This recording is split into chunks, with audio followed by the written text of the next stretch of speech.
Sinasala kayo ng ICC ang pambansang kasarinlan ng mga bansa. Tatalakayin natin una ang inyo pong column na pinamagatang ICC Assaults National Sovereignties.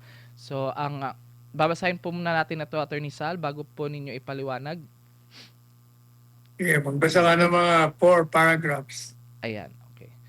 So, the International Criminal Court or ICC, conceived by the Rome Statute as a court of last resort for countries that do not have the capacity to prosecute those committing crimes against humanity or having such capacity to go after them refuses to do so, has of late come under a barrage of criticism owing to its assuming jurisdiction over countries that are non-members, like the United States, Israel, Russia, and the Philippines. In the case of the US and Israel, the ICC has conducted investigations into alleged war crimes in Afghanistan and the Gaza Strip and issued warrants of arrest against Israel's Prime Minister Benjamin Netanyahu and former Defense Minister Yoav Gallant. The US views such actions as a politically motivated assault on national sovereignty. The US asserts that the ICC is acting beyond the scope of its mandate, thereby setting a dangerous precedent because it is targeting countries with functioning legal systems. It threats the ICC's intrusive acts as a direct assault of its sovereignty. As a consequence of the ICC's acts, the US imposed financial sanctions against the prosecutors and judges of the foreign tribunal. These included financial penalties, visa restrictions, and travel bans. In the case of Russia, the ICC issued an arrest warrant against President Vladimir Putin in connection with his war on Ukraine. The ICC's latest assault on the sovereignty of a non-member is on the Philippines. Yan. Hinto mo na muna dyan kasi Pilipinas na yan eh. Unahin Okay. natin yung tatlong bansa. Sige po. Alright. Ang sinasabi po natin sa artikulo ng pamagat ng ating column in today's issue, ngayong Lunes, April 27, ay ICC or, may gusto sabihin ng ICC, International Criminal Court, assaults national sovereignties.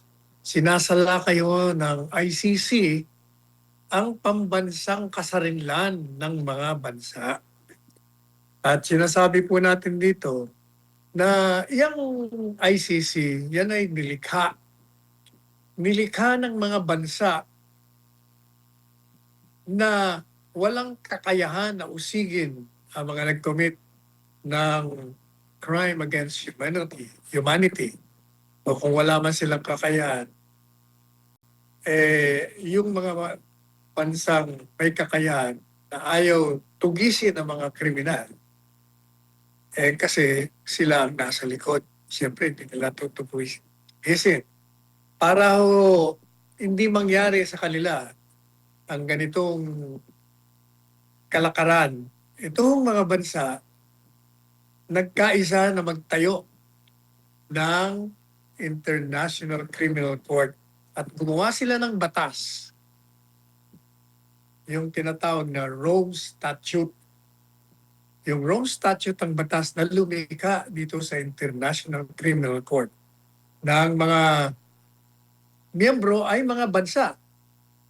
Okay? Ngayon, itong ICC parang pinakahuling baraha ng mga bansa. Ito ang last resort nila. Itong pinakahuling remedyo na maaaring puntahan ng mga biktima ng mga krimen laban sa sangkatauhan or crime against humanity. Pero sa pangkasalukuyan, itong ICC ay tumatanggap ng mga kritisismo ng pagpuna at pagpula sa kanilang mga ginagawa. Bakit kanyo? Unang-una, napapansin ng mga kritiko na tinutuligsa lang nito ay yung mga nasa black race sa Africa. At hindi lang yan, napapansin din po nila na kahit na hindi mga miyembro ng International Criminal Court, ay pinakikialaman nila sila ay nag-a-assume ng jurisdiction. Halimbawa, yung Russia, hindi naman miyembro. Yung Amerikano, hindi rin miyembro.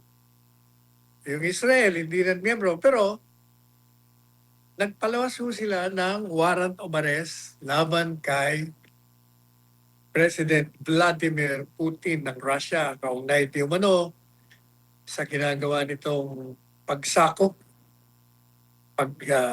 pagdigma sa Ukraine kung saan ay marami ang nasalanta, maraming namatay. Kaya inaakusahan nila ito ng mass murder at nag-i-issue sila ng warrant of arrest. Ganon din ang Israel, ang Prime Minister, si Netanyahu.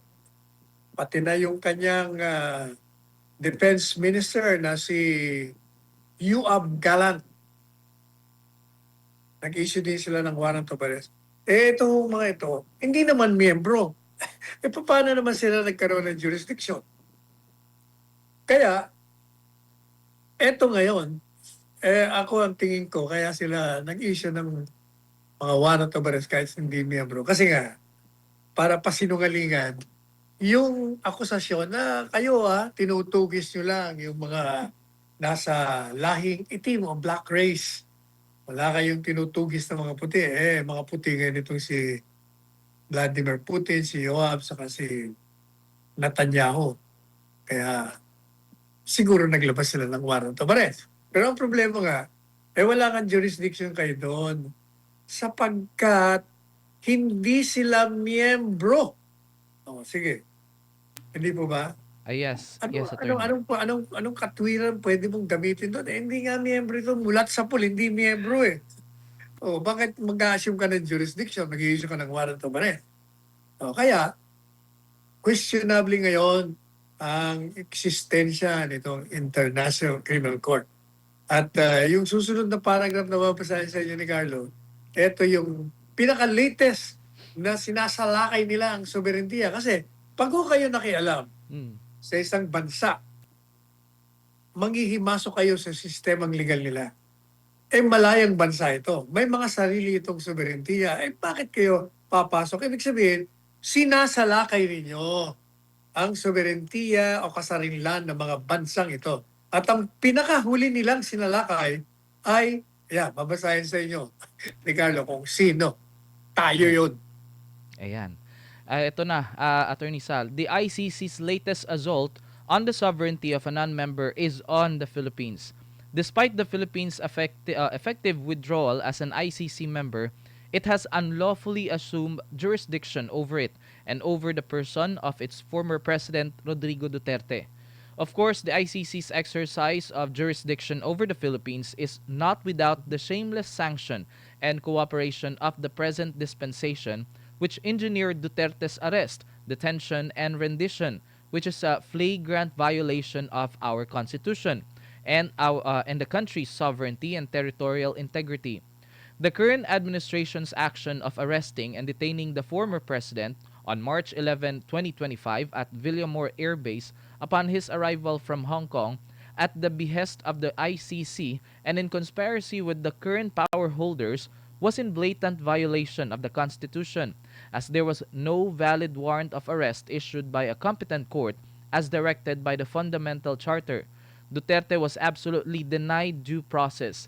His rendition was politically motivated, pure and simple. It was as brazen as it was shameful. The current president's action was a surrender of the country's sovereignty and a betrayal of the public trust, an impeachable offense. The ICC, on the other hand, violated the Rome Statute that gave birth to its existence. Under that statute, before it can exercise jurisdiction over its member countries to prosecute and try those who commit crimes against humanity, it must follow the fundamental principle of complementarity enshrined in it. Patuloy po natin, Atty. Sal. Ah, Simply, Sige. simply stated, under the aforesaid basic principle, the ICC cannot assume jurisdiction over any country that has the resources to prosecute an individual who is accused of committing crimes against humanity, mass murder, and the like. Of it, or if it has the wherewithal to prosecute the offenders, and for whatever reason, incapacitates itself to pursue the judicial action, the ICC can legally assume jurisdiction. In such a case, the ICC is commanded under the Rome Statute to bring the arrested person to local judicial authority, which will determine the validity of the arrest order. Both the requirements of due process to be accorded the accused as mandated by the Constitution, as well as the intervention of the member country's domestic court as directed by the Rome Statute, were deliberately ignored in the case of Duterte. The ICC proceeded to incarcerate Duterte, denied his request for an interim release despite the presence of circumstances entitling him to temporary liberty, refused to grant his petition not to face trial due to cognitive and health concerns. Duterte's motion to dismiss the case against him for lack of jurisdiction was denied. His appeal on the jurisdiction ruling was also turned down.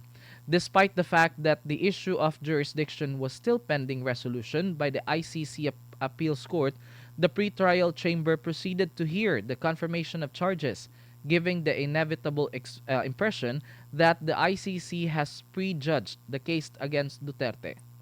Alright. Okay.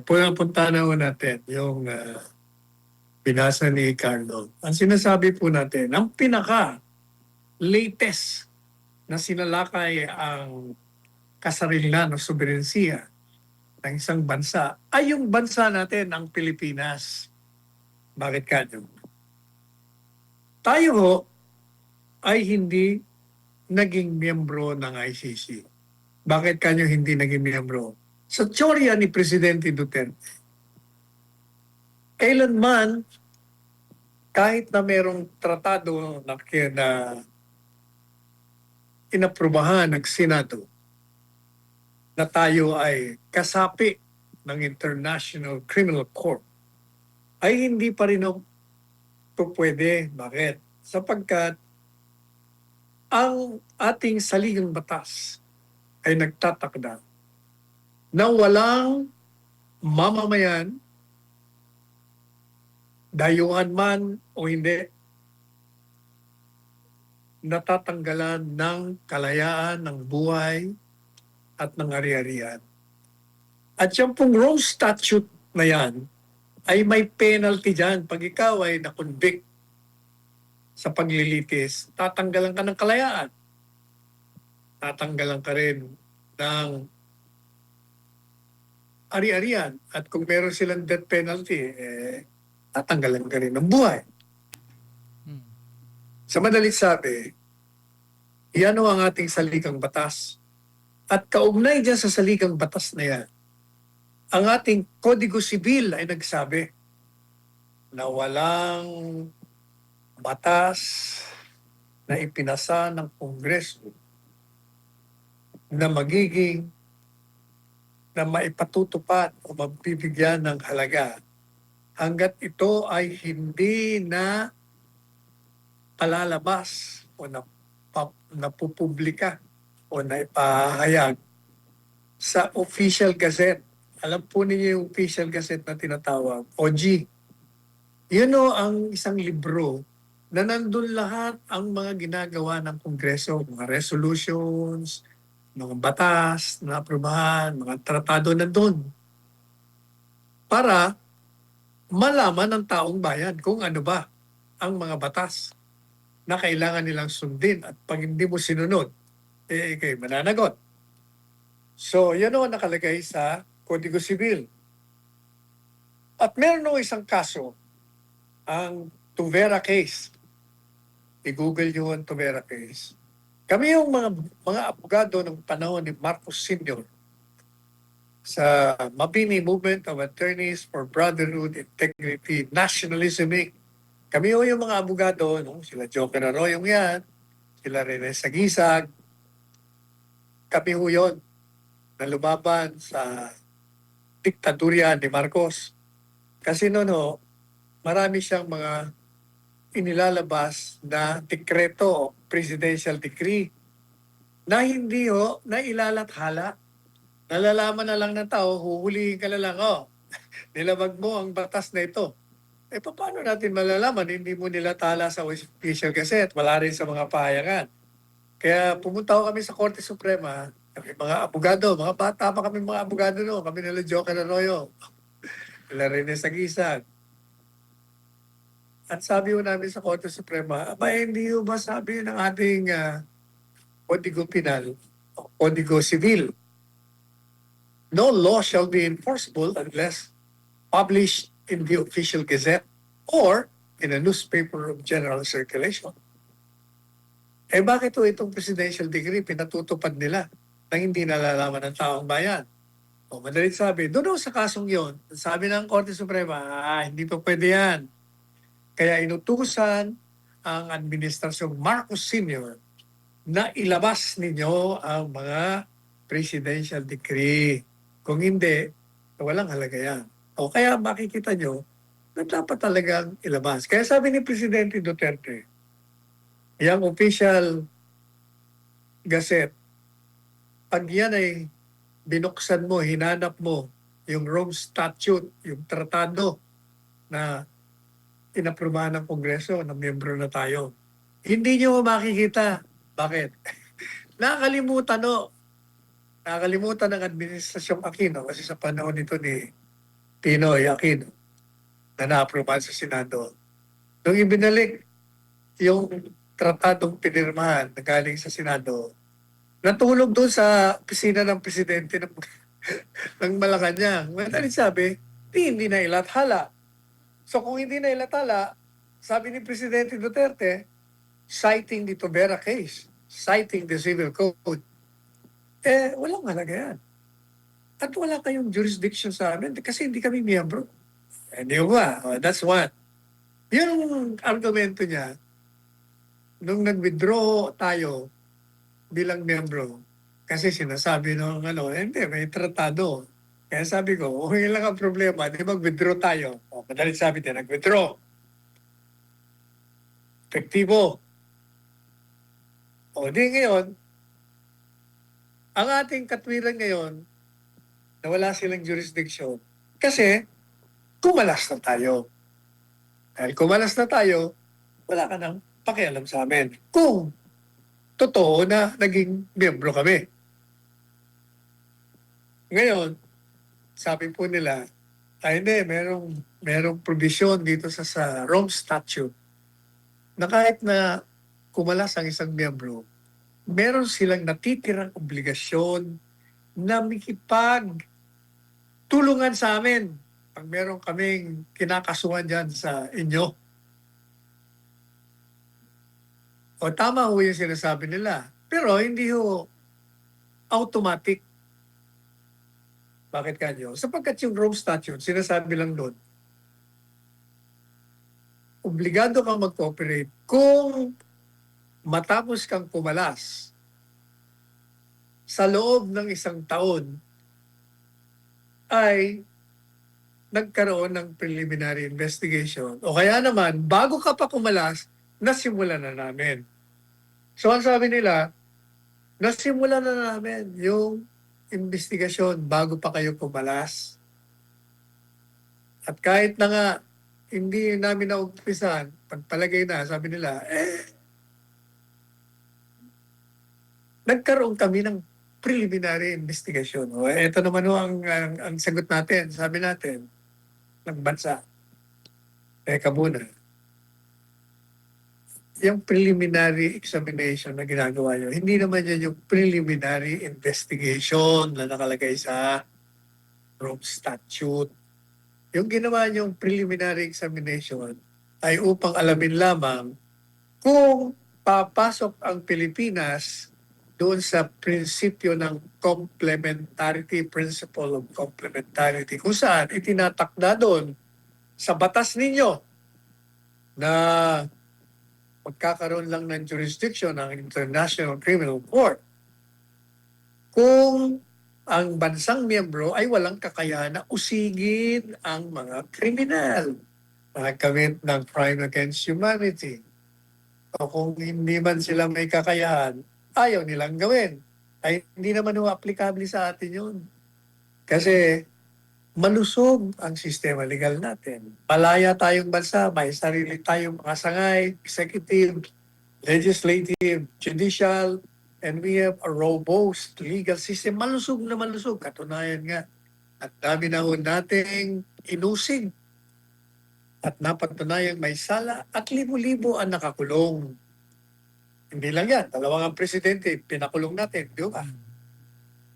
Isang presidente, itinapo natin sa Amerika. Madali sabi, meron ho tayong kakayahan na usigin ang lahat. Mayaman o mahirap, makapangyarihan o hindi, pag ito ay nagsagawa ng krimen. Kaya yan ay krimen laban sa sangkatauhan, mass murder, o ordinaryong krimen, talagang pinoprosecute natin. Kaya sinasabi natin na kayo walang jurisdiction. Pero anong ginawa nyo? Ha? Kinulong nyo si Presidente Marcos Jr. Of course, dahil ito namang punyetisimang administrasyon, siya talaga ang gumawa ng paraan. Dahil merong warrant of arrest, hindi nila mapatupad. Kailangan mo kasi ang kooperasyon ng bansa para may patupad mo warrant of arrest na inisyo ng ICC laban kay Presidente Duterte. Pinadaan nila sa Interpol. Yung Interpol naman nakiusap sa Administrasyon Marcos. Ito naman si Marcos Jr., sabi niya, hindi, pagbibigyan namin to kasi baka meron tayong obligasyon. Kailangan na natin Interpol, hindi na tayo tutulungan. Mali ho yung katwiran na yun kasi unang-una, Interpol, coordinating agency lamang yan. Makikiusap sila, pwede natin tanggihan. Pero, yun ang ginagamit nila ngayon. Kaya sabi natin, sa kooperasyon, in fact, hindi lang nga kooperasyon sa tingin natin talagang siya ang presidente ng bansa at ang mga kalyado niya. Dahil sa politika, dahil gusto nilang tanggalin sa mukha ng politika ang mga Duterte, inuna na nila si Presidente Duterte. Ito ikaugnay sa 2028 presidential elections. Yan ang ginawa nila. Kaya niyari nila si Presidente Duterte. Kaya, inaresto nila, dinitini sa Villamor Air Base pagkagaling niya sa Hong Kong. Pagkatapos, isinangay sa aeroplano, isinuko sa International Criminal Court. Ito namang International Criminal Court, kahit na mayroong paglabag sa due process, kinulong nila. At ngayon ay nililitis nila. Yan ang kalakaran ngayon.